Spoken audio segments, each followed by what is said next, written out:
Welcome back to the Puma Podcast. I'm Tory. I am Puma. We are so glad that you joined us today. Yes. And on this podcast, guys, we talk about a few things, which are Puma. Yeah, Jesus, life, and everything in between. Yes, Jesus, life, and everything in between. And guys, we are in the middle, really, of our series, The Names of God. And Puma, what's our theme verse for this series? Well, our theme verse, and the verse really that kind of spawned this, is Psalm 9:10, which says, "Those who know your name will trust in you, for you, Lord, have never forsaken those who seek you." And that whole concept that those who know your name, that to know someone's name is to know who they really are, their character and their values, and to really know someone. And you really can't trust someone that you don't know. Yeah. It's interesting, even that whole Psalm 9, talking about God's people that are maybe suffering a little bit, and, as it leads up to that, and you get to, verse 10, that he says, "Those who know your name will trust in you, for you, Lord, have never forsaken. You've never abandoned. You never let go. You never get rid of those who seek you." Yeah. And that what never really means in Hebrew is never. So, yeah. Well, to me, I love that, again, in the context of Psalm 9, right? There's real life happening. And yet, for all of us, there's always things happening, whether it's, severe or we're kind of in a rut or it's just a difficult season. This verse is always true. Those who know your name, and I love that we get to go over the names of God. We get to know his names. And so we're looking at the different names of God, and in the Bible, wanting, as God wants to communicate himself to us, to communicate his heart, his nature. He wants us to know him. And because he knows us, he wants us to know who he is.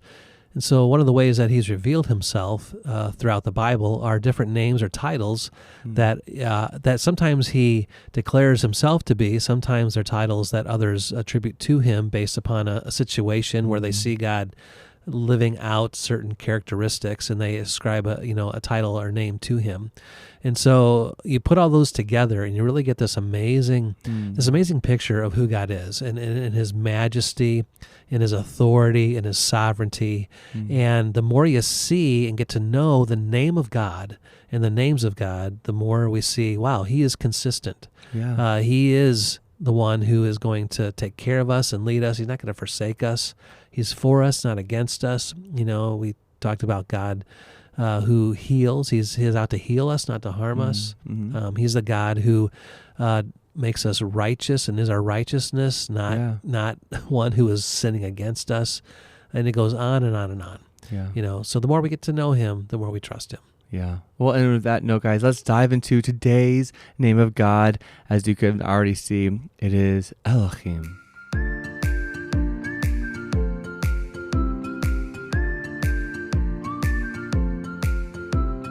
All right, Puma. So Elohim, it's a fun word, and maybe if you grew up in the church, you might have heard this one. It's pretty common in the Bible. The Old Testament has this many, many, many times, this name of God. The ancient Semitic languages, the word El was sort of the kind of the generic word for God. Singular. Elohim is actually the plural of El. Yeah. So gods. Gods, yeah. Gods, only when it's referring to the God in the Bible, when God uses it in the Bible, it's the plural Elohim, only referring to one God. So that's interesting. That is interesting. Yeah, that is interesting. Got some Trinitarian, context there. Yeah. Well, and it shows up in the very first verse of the Bible. In the beginning, Elohim created the heavens and the earth. So, question for you, Tory. Yeah. Yeah. You live here on this earth. Sure do. You do. Why should you care about our world, our planet, people, animals, trees? Yeah, why should I care about nature? Well, God put me on earth for a reason, for a purpose, with a world to live in, a real, natural, physical world. And so, part of that is, God made it. I should take care of it, right? So if God's given me a house, given me a yard, given me a dog, then it would be foolish for me to misuse that, right? Right. Just because you're a responsible person? Well, I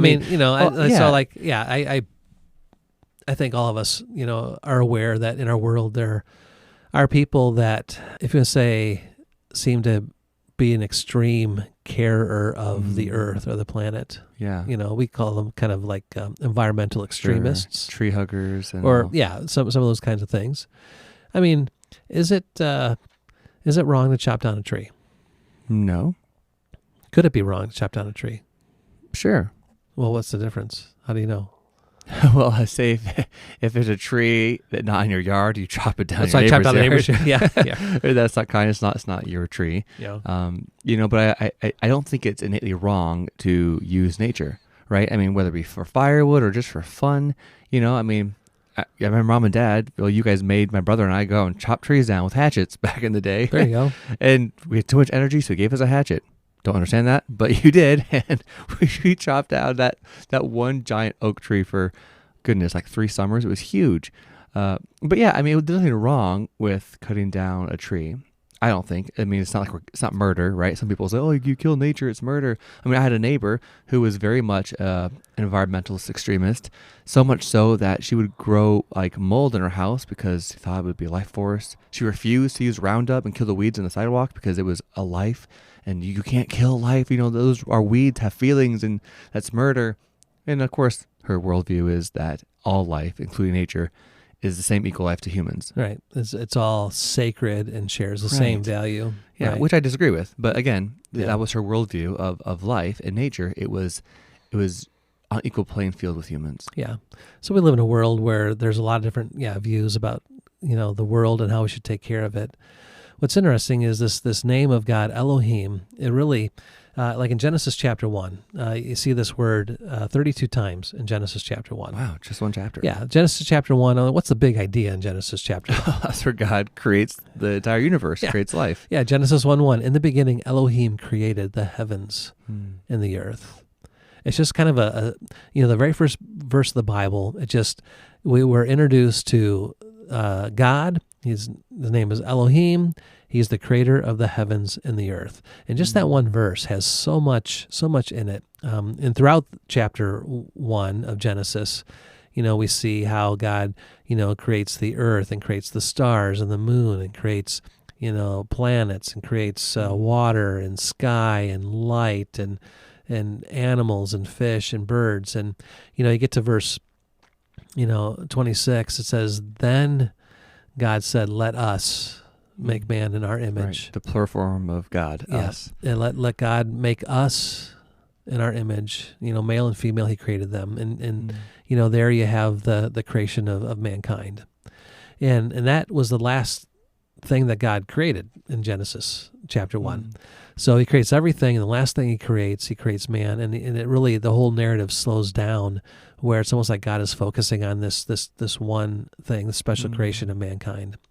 And then God says that we have, jurisdiction, or to be dominion over the earth, to be a steward, basically, of what God has created, to take care of what God has created as, in a sense, his representative here on earth. So this name Elohim, it really highlights that, that God is really sort of the creator of the whole universe. He's the owner.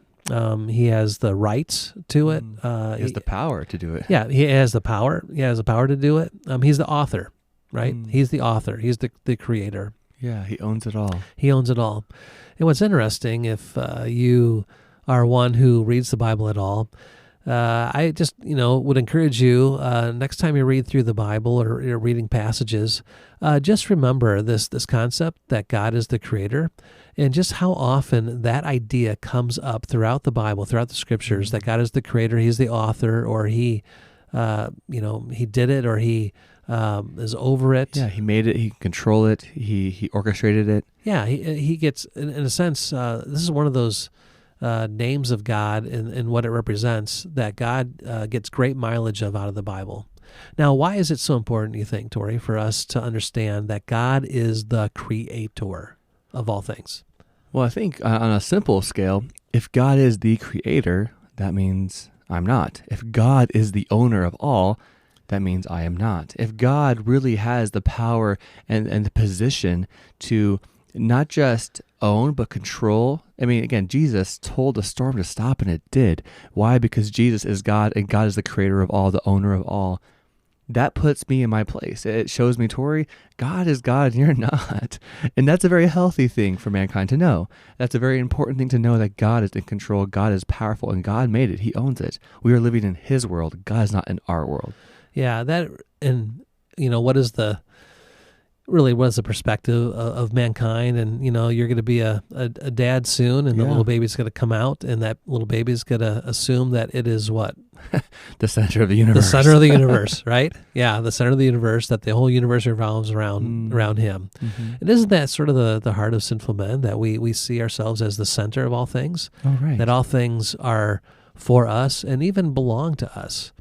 What's the difference between an owner and, say, a steward?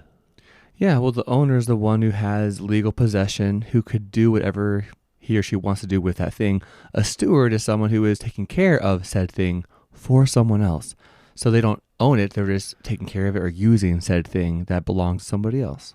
Yeah, very, very different. It's like owning a house and renting a house, or you own a vehicle. Anyone ever rent a vehicle? Oh, yeah. Yeah. How do you treat the rental compared to if it was your own car? I floor it. I hit curbs on purpose. You just kind of go off-road it, right? Yeah. I probably shouldn't do that. We got insurance. Yeah, but it's different. When you own something, you take care of it. When you're just renting, you tend to not really be that concerned with things. Oh, it breaks down or whatever. Oh, whatever. It's the owner's problem. Sure. It's the owner's problem. Right. And that really kind of highlights, I think, how we kind of view our world sometimes. We assume that we are the owners of this world, or that somehow we have rights to determine what we do with it and how we do with it. Sure. We feel entitled to something, whether it's ours or not. Right. Ours or not. If someone is renting, how should they, or like a steward, like something has been entrusted to your care to manage. What's a steward's responsibility? Well, I think it depends on the steward, right? Because there's good stewardship and there's bad stewardship. So, to be a good steward, what's the responsibility of someone? A good steward is one who honors the one who owns it. So they use the thing with care. They're not flippant. They don't intentionally misuse it, right? There's a sense of, I want to please, or I want to make happy the owner. And so while I'm hopefully grateful for using and being a steward of something, I know it's not actually mine, so I don't want to mistreat it, right? Right. Yeah. It's like I have kids. You're gonna have a son, and you and your wife will want to go out sometime to go out to dinner. After the baby's born, for right? sure. So you're gonna leave the baby, with someone else, right? Yeah. So you leave the baby with a babysitter. Can the babysitter do whatever they want with the kid? I mean, they shouldn't, but technically they could. Well, they could, but what would be if they are going to be entrusted with caring for this precious little life? Yeah. They should, the babysitter's responsibility is to do what the parents would like the babysitter to do. Yep, to take care, to follow the parents' instructions, right? A good babysitter would do that. Because that child doesn't belong to the babysitter, right? Mm-hmm. Now, a good babysitter would say, hey, Mom and Dad, what is it you would like me to do? What time would you like me to put the baby to bed? How much milk should I feed the baby? And give me some instructions, and I will follow your instructions and take care of this precious little life. Yeah, that's what a good steward would do. And we live in this world often thinking that my time is my own, my life is my own, my relationship is my own. This world is mine to do with what I want. And we forget that it is really Elohim. Genesis chapter 1, it starts with, in the beginning, Elohim created the heavens and the earth. And what is very clear from Genesis chapter 1 is that the whole world started with a person. It was the person of God, who is the foundation, the author, the central character. 32 times in Genesis chapter 1, it says Elohim, Elohim, really emphasizing that he is the creator of all things. Yeah. Which means everything belongs to him. He has the rights to it all. And so this is where, our responsibility, if we are going to, really think about, what does God want us to, why does he want us to know that he's the creator? It's because he wants us to know that he is the author and the originator and the one over, the one who decides what should be done and how it should be done. Yeah. Our responsibility then is to find out what is it that he wants us to be doing. Mm-hmm. So you get into like nature, right? The whole environmental thing. Mm-hmm. We're not told in the Bible to respect nature. We're told to respect the author of the natural world. Right. To respect the author or the creator means, what does God want me to do with our planet, right? Mm-hmm. What does God want me to do with, that which he's entrusted, to me, which he's created? So it gets into parenting, what does God want me to do with my kids? Right. What does God want me to do with my house and my car? What does God want me to do with my time? He created all these things and has stewarded them to me. Well, and I think what I love about this word too is that the idea of stewardship comes from a assumption that we don't own something. And so if it's not God, who else? I mean, if there's no God in the universe, then I'm the owner of my life. I'm the owner I worked hard for this. This is my car, my job, my house, my wife, my kids. And not only is that pride, but it elevates the things we do because we are now the Lord of our life.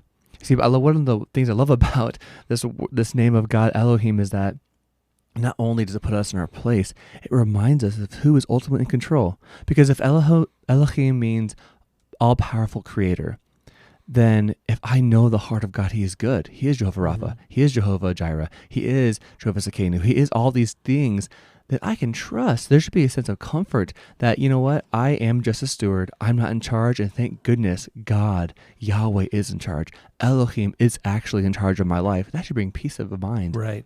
That's a very good point. All these names of God, each one kind of helps us understand a unique nuance of God's character and nature.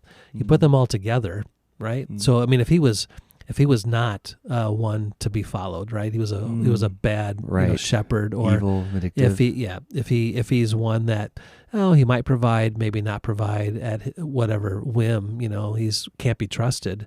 It would be very scary that he then is the creator of all things. Yeah. I mean, one to be feared and to run away from. Mm-hmm. And I think it's really important, because we're talking about, God, it's a person. The universe is created and run and managed and supported by a someone, not a something.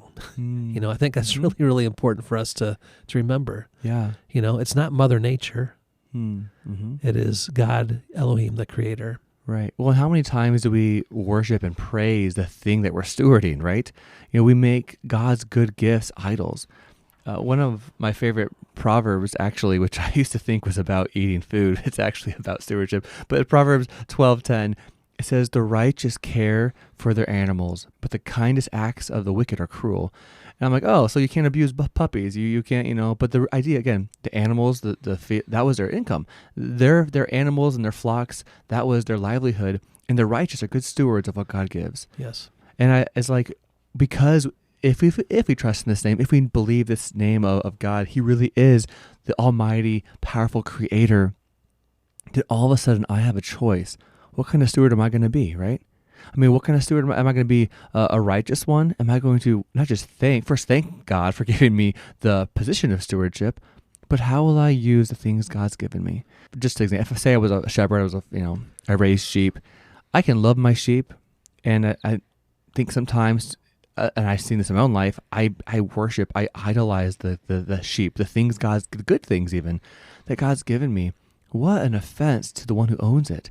What an offense to Almighty God, Elohim, who absolutely has blessed me with something, and I've taken the blessing and given God the middle finger. This is mine now, right? I mean, what a cosmic offense to a holy God. Oh, yeah. So, I made something, and then someone just ruined it and trashed it and defaced it. We see this in our world, it's people defacing monuments and all kinds of things, disrespecting, what the author, creator, people purposed things. We see in our world that when somebody abuses an animal or abuses a child or just destroys someone's business just because. Yeah, flips cars and or burns things down. We our world sees that as evil, and rightfully so, because you have people who are not the owners, who are destroying or abusing or not doing what really should be done with those, right? I mean, so this is why it's wrong to abuse animals, not because the intrinsic nature of the animal, it's because God, is the one who created all things, and he told us to take care of, not abuse that which he's created. Yeah. Right? And this is where you get into all kinds of other ideas. God, people like you quoted, Proverbs 12:10, keep care of your flocks. Mm-hmm. Well, it's not like keep care of your flocks and keep them all alive. No, keep care of your flocks so you can eat. Yeah, right. And so you can, make clothes, right? So part of the purpose of God giving large flocks back in the day was so that people could live. Yeah, it was their source of income, their life. Yeah, and it's not like you are abusing an animal, I mean, it's part of the purpose of having sheep and cattle was so we could live. Yeah. And that was part of God's design purpose. Right, and that's a good thing. Yeah, it's a good, so there's a difference in how we define, abuse and misuse of things. But we always have to go back to God is the creator. Elohim is the one that created. He's the one that defines how things are to be used. He's the one that defines, how much we should have and all these things. So, as a steward, I need to go back and say, God, what do you want me to do with that which you've entrusted to me? Yeah. Which is sort of a good AQ, for us today. Is. What has God entrusted to you? I mean, do you see yourself as a steward, one who is created by God and entrusted with, all kinds of, possessions, property, time, money, relationships, skills. And how are you stewarding those in a way that honors the Creator who gave them to you? Yeah. I love Psalm 24:1. It says, the earth is the Lord's, Yahweh's. The earth is the Lord's and all who live in it. Everyone and everything, belongs to God. Everything. Yeah. He is the creator, and he is above his creation, and he has purposed his creation. And it's just an amazing thing, you know? Well, and that too, right? The earth is the Lord and everything in it, the world and all who live in it. I mean, if Psalm 24 is true, if this name of God, Yahweh, is true, that Elohim is so personal with us, if we really believe that, if we know the heart of God, wouldn't that bring so much comfort? Like, my world's falling apart. I don't have enough, food, maybe I have financial stuff, maybe I've got chronic pain, but I know ultimately I'm just a steward. God is the ultimate owner, and he loves me. He'll take care of me. If you're not a Christian, then this is scary. There's a God out there, and technically, because of your sin, you are an enemy of God. How cool is it that Elohim is the almighty creator, and we're not? To me, that helps alleviate some of the stress. I can't control this. I want to. I can't be the ultimate in my life. And if I, Tory, am the king of my life, the Lord of my life, then all of a sudden my failings, it's up to me. But how much better to know that I'm a steward of what God has given, that God has entrusted Tory with these things, and God loves Tory. To me, that gives me so much hope and courage. Yeah, no, that's so good. If we could finish with one extra tangent. Yeah, let's do it. One extra tangent, as we're talking. And I mean, there's with all these names of God, we could, there's so much more we could say. They always also find their expression in Jesus. I mean, all the different names of God we're talking about all come, back to Jesus. Like John 1:1, which sort of John is writing paralleling, Genesis 1:1, where he says, in the beginning, John 1:1, was the Word, talking about Jesus. And the Word was God, was with God, and the Word was God. He was with God in the beginning. And then the very next verse it says, through him, the Word, all things were made. Without him, nothing was made that has been made. Wow. Yeah. So Jesus was, the agent involved in creation. And what really strikes me about that is, a few verses later, it says, the Word became flesh and made his dwelling among us. See, there are some people that think that the world is bad, like the physical world is bad, that the earth is bad, that physical matter is bad. Right, that nature is evil. That nature is evil, and we need to do whatever to it. Even like the human body, is evil. And here you have the Creator who created all things, Elohim created. Jesus entered his creation, to rescue and redeem it, not because it's bad, but because of, as the creator to rescue that which has been abused, that which has been corrupted because of sin, which is just an amazing, amazing thing. God has a high value of all that he has made, people and the whole world, and cares about it all, but has purposed you and I with the responsibility to steward and manage in a way that honors him as the creator. And what a privileged place that we have. Yeah. No, that's good. That's good. And again, I love the AQ Puma, and to what you had said with that, because Jesus did model everything, and the names of God are not separate from Jesus. I think that's a really good point. And so, yeah, for us, what has God entrusted us? What has God given us? And are we going to honor the giver? Will we honor the God? Will we honor Elohim, the one who is ruler of all? And will we honor him with what he's given us? That's good. And guys, thank you for joining us again. As always, if you have any questions or concerns, feel free to reach out to us at thepumapodcast@gmail.com. We would love to touch base with you guys, get feedback, and honestly, even moving forward, if there are things or questions you have, maybe we can even address those at the end of the series. Because again, we want this to be a podcast where you fall in love with Jesus. And if we can help with that avenue, we want to. So just appreciate your guys' support and tuning in. And yeah, tune in next time, Fridays at 10:10 with our next Name of God. Bye. Yep, bye-bye.